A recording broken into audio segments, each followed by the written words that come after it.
Hello everyone, my name is Agent Paul, Mobile Task Force Delta 7, codename Bookkeepers, and welcome back to their SCP document review. The SCP we'll be reviewing today is SCP-6692. Level 2, Object Class, formerly Keter, now Thaumiel. Classified. Special Containment Procedures. Research and investigation into SCP-6692's manifestations are ongoing. Verbal written orders that contain terms such as missile and small arms are to be rescinded and altered to prevent potential collateral damage to Foundation operations. Description: SCP-6692 is a series of semantic manifestations occurring throughout Site-81 and Site-118, which predominantly affect words pertaining to weaponry, rendering them ineffective when commanded either verbally or through written documentation. The anomaly itself has been observed in 73% of all instances relating to terms affected by SCP-6692, causing considerable damage to the Foundation's property and personnel, and thus prompting further containment protocols. It is believed that a malicious Foundation thaumaturge is responsible for this phenomenon, although their whereabouts have yet to be ascertained. Addendum 1. Affected Nomenclature. The following words have been discovered to be affected by SCP-6692, and recommended changes to be made when these words are not in use.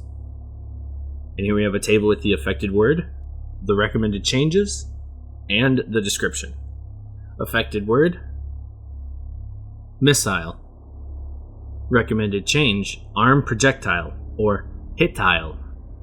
Accidentally discovered following decommissioning efforts of an anomaly when Captain Andy Wagner of the SCPS Voyager commanded his team to deploy armed projectiles against the target. When these armed projectiles inadvertently diverted off course, Captain Wagner jokingly requested that the crew used hit-tiles against the target. The subsequent deployment of hit-tiles precisely impacted the anomaly. Harpoon. Barbed spear. While attempting to use the equipment on the Icelander Travesty ship, Foundation personnel reported that all available barbed spears were replaced with brass objects that emanated a pleasant sound according to eyewitnesses. Foundation personnel would later scrap these objects for their material, selling it to advance funding for the underdeveloped sites.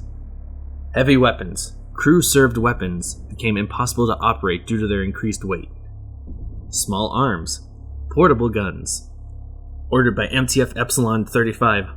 Ballbusters. Squadron leader Randy Charles, MTF agents, reported a drastic alteration to their arms and bodies, with measurements reporting that the arm spans of all MTF Epsilon 35 members had shrunk over 40%.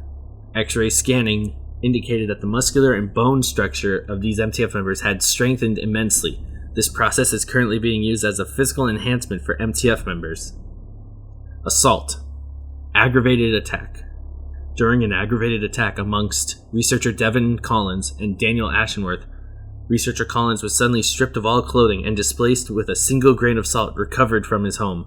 This would later be used as an emergency escape method for untrained personnel. Bullet. Ammunition. Foundation personnel utilizing portable guns during this time were ineffective at harming enemy combatants. All stray rounds would later impact a nearby cattle farm in which a single bull was reported as the sole casualty. Firearms. Guns. Weapons.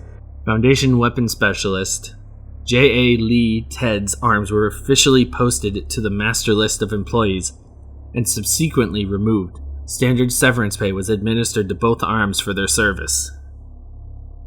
Bazooka. Rocket launcher. While attempting to use the rocket launcher, MTF agents were unable to fire projectiles from the weapon. Instead, large beehives were ejected. Of note was the considerable buzzing sound that emanated from the weapons themselves. Foundation personnel would later find this effective as a sabotage method, allowing enemy combatants to take defective rocket launchers in order to use against the Foundation. Light weapons. Man-portable system. During a requisition request by MTF MU-9 Mission Possible for backup, as they only had man-portable systems, the density of all Foundation-supplied weapons to the MTF immediately decreased despite their mass and floated into the atmosphere. The weapons have not been recovered. Mission. Hitten. Foundation databases reported a 96% increase of successful MTF deployments following the introduction of the newly suggested word. So it seems that the issue with these sites, with this thaumaturgy incident, has made things literal, or play on words. Interesting. Well, everyone, that's it for this week's document review. Thank you so much for listening or watching, and my name is Agent Paul of MTF Delta 7, and I'll see you next week with another document review. Bye.